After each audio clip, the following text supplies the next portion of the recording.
मनोज जी को आया होश। पार्ट 63। चाय।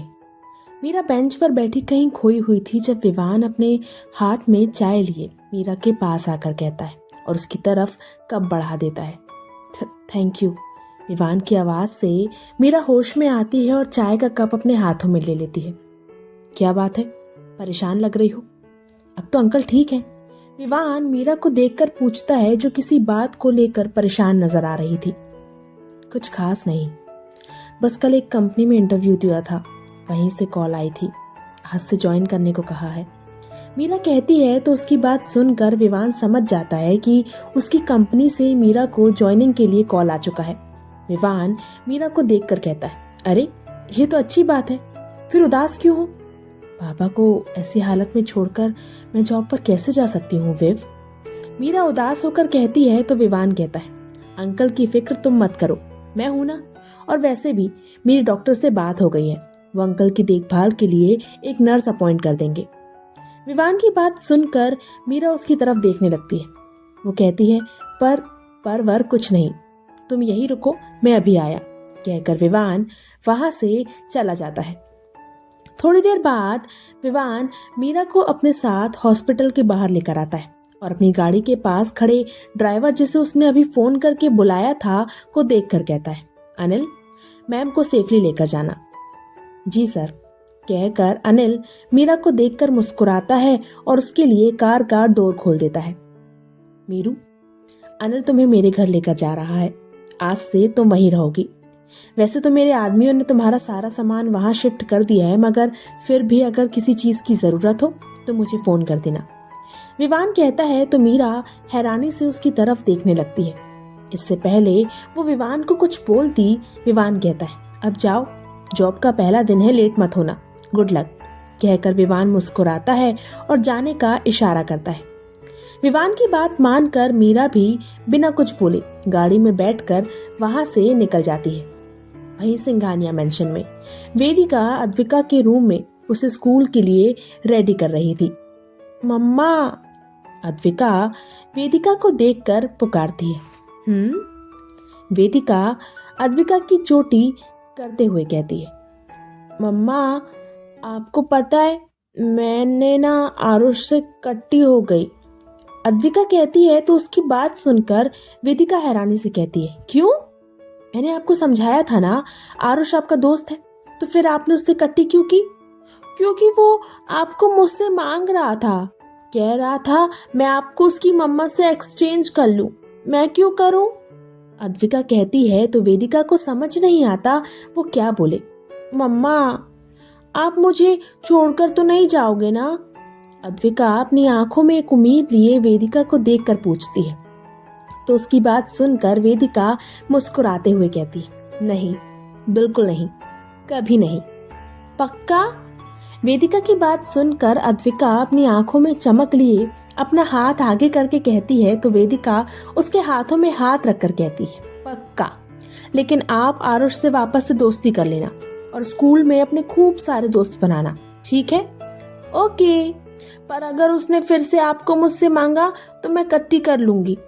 अद्विका मासूमियत से कहती है तो वेदिका उसे देखकर कहती है, अरे नहीं मांगेगा, और उसके मांगने से क्या होता है? मम्मा आपको छोड़कर कहीं नहीं जाएगी। चलो अब नीचे जाकर नाश्ता करो, मम्मा आपका बैग लाती है। ओके मम्मा। कहकर अद्विका जल्दी से नीचे चली जाती है। वहीं वेदिका अद्विका का बैग जमाने लगती है। वहीं मीरा की कार एक घर के बाहर आकर रुकती है। मीरा कार से उतरकर उस घर को देखती है जो देखने में बहुत ही खूबसूरत था। मैम, आप रेडी होकर आ जाइए, तब तक मैं यही हूँ। अनिल मीरा को देखकर कहता है तो मीरा हाँ में सिर हिलाकर अंदर चली जाती है और डोर बेल बजाती है।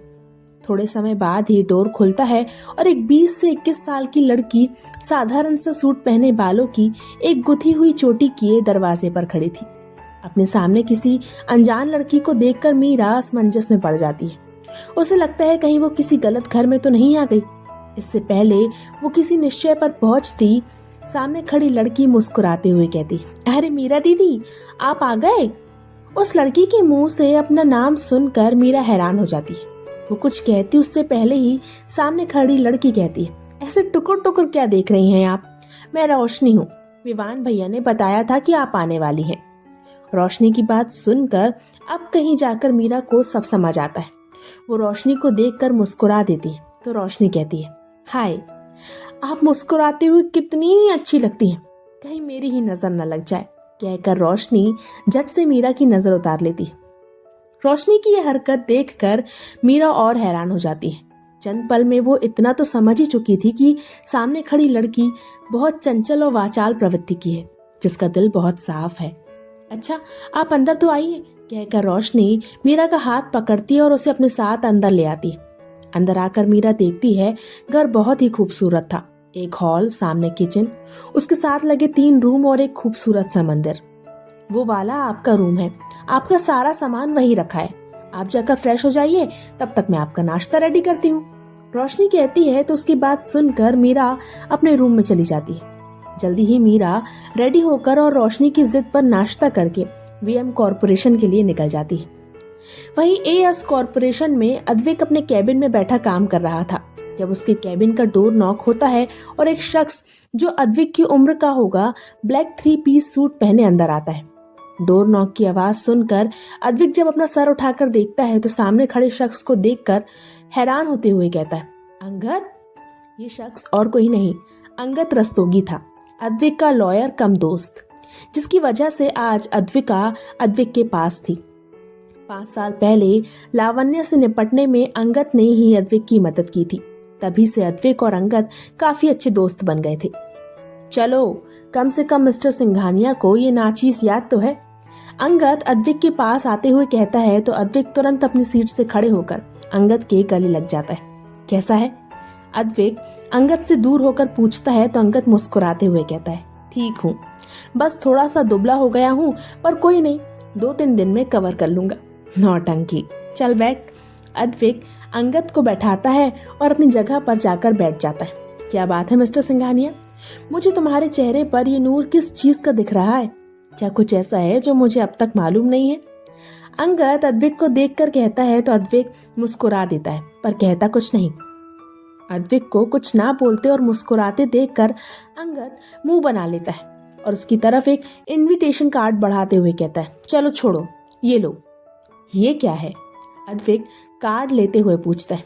एनिवर्सरी पार्टी का इनविटेशन, कल आना है, और हाँ, उसे भी साथ लाना जिसकी वजह से तुम्हारे चेहरे पर ये नूर दिख रहा है।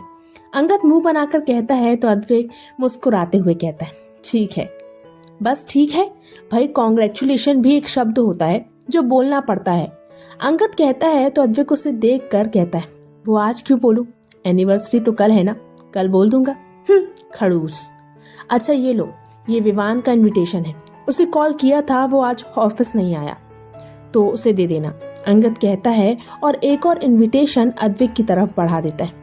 अब मैं जा रहा हूँ, अंगद खड़े होते हुए कहता है। तो अद्विक उसे रोकते हुए कहता है, अरे कॉफी तो पी ले। नहीं, लेट हो रहा है, मुझे जाना चाहिए, बाय द वे कल टाइम पर आ जाना, मैं वेट करूंगा, अंगद कहता है और अद्विक के गले लगकर चले जाता है। वही वीएम कॉरपोरेशन में मीरा अंदर आती है और मैनेजर से मिलती है, जो उसे सबसे मिलवाकर काम समझाने लगते हैं। इसी तरह शाम हो जाती है। विवान आज छुट्टी पर था, इसलिए मीरा को अब तक नहीं पता चला था कि जिस कंपनी में वो काम कर रही है वो एक्चुअल में विवान की है। जल्दी ही ऑफिस छूटता है और मीरा बिना देर किए हॉस्पिटल के लिए निकल पड़ती है।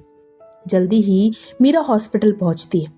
वो जैसे ही मनोज जी के रूम तक पहुंचती है तो उसे बाहर से ही विवान के हंसने की आवाज आती है।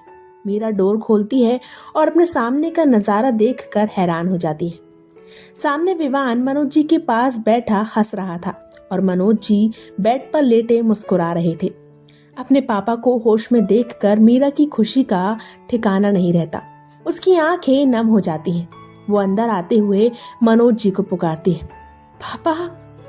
मीरा की आवाज सुनकर विवान और मनोज जी दोनों का ध्यान मीरा पर जाता है, जो अपनी नम आंखों से मुस्कुराते हुए मनोज जी को देख रही थी। पापा। मीरा जल्दी से मनोज जी के पास आकर उनका हाथ थाम लेती है। मीरा। मनोज जी मुस्कुराते हुए अपनी बेटी को देखते हैं। आपको होश आ गया? आप ठीक है ना? मीरा रोते हुए पूछती है। तो मनोज जी विवान को देखकर कहते हैं, देखा विवान, मैंने कहा था ना, मेरी रोतड़ू बेटी ऐसे ही रिएक्ट करेगी। मनोज जी की बात सुनकर विवान मुस्कुरा देता है। वही मीरा मनोज जी और विवान को असमंजस से देखने लगती है। आप दोनों किस बारे में बात कर रहे हैं? मीरा पूछती है। मीरू, दरअसल अंकल ने पहले ही बोला था कि जब तुम उन्हें होश में देखोगी तो ऐसे ही रोने लग जाओगी, और देखो वही हुआ, कहकर विवान मुस्कुरा देता है। विवान को अपने ऊपर हंसता देखकर मीरा का मुंह बन जाता है। वो झूठे गुस्से से मनोज जी को देखकर कहती है, ये क्या बात हुई पापा, आप अपनी ही बेटी का मजाक उड़ा रहे हैं। ये अच्छा है विव मिल गया तो मीरा को भूल गए। अरे नहीं बेटा, भला कोई बाप अपनी बेटी को भूल सकता है? मैं तो बस विवान से ऐसे ही बात कर रहा था, मनोज जी कहते हैं तो मीरा मुस्कुरा देती है। क्या हम अंदर आ जाए? अद्विक वेदिका के साथ डोर पर खड़े होकर पूछता है तो उसकी आवाज से तीनों का ध्यान उन दोनों पर जाता है। अद्विक, वेदिका, वहां क्यों खड़े हो, आओ ना अंदर, मीरा कहती है और दोनों को लेकर मनोज जी के पास ले आती है। अब आप कैसे हैं अंकल? वेदिका पूछती है तो मनोज जी मुस्कुराकर हाँ में सिर हिला देते हैं। थोड़ी देर बाद चारों दोस्त मनोज जी के पास बैठे उनसे ऐसे बातें कर रहे थे मानो जैसे चारों मनोज जी के ही बच्चे हों। चारों मनोज जी को अपने कॉलेज टाइम की बातें बता रहे थे। सब अभी बातें ही कर रहे थे जब रूम का डोर खुलता है और एक नर्स अंदर आकर कहती है, पेशेंट के इंजेक्शन का टाइम हो गया है। नर्स की बात सुनकर मीरा, विवान, अद्विक और वेदिका चारों अपनी जगह से खड़े हो जाते हैं और बाहर निकल जाते हैं। वहीं इंजेक्शन लगते ही मनोज जी भी आराम करने लगते हैं। जारी है। तो आज का पार्ट यहीं समाप्त होता है। जल्दी ही मिलते हैं इसके अगले पार्ट के साथ। तो चलिए, तब तक के लिए प्लीज़ मुझे सब्सक्राइब कीजिए। अगर वीडियो पसंद आ रही है तो उसे लाइक कीजिए, शेयर कीजिए, कमेंट कीजिए। Bye bye.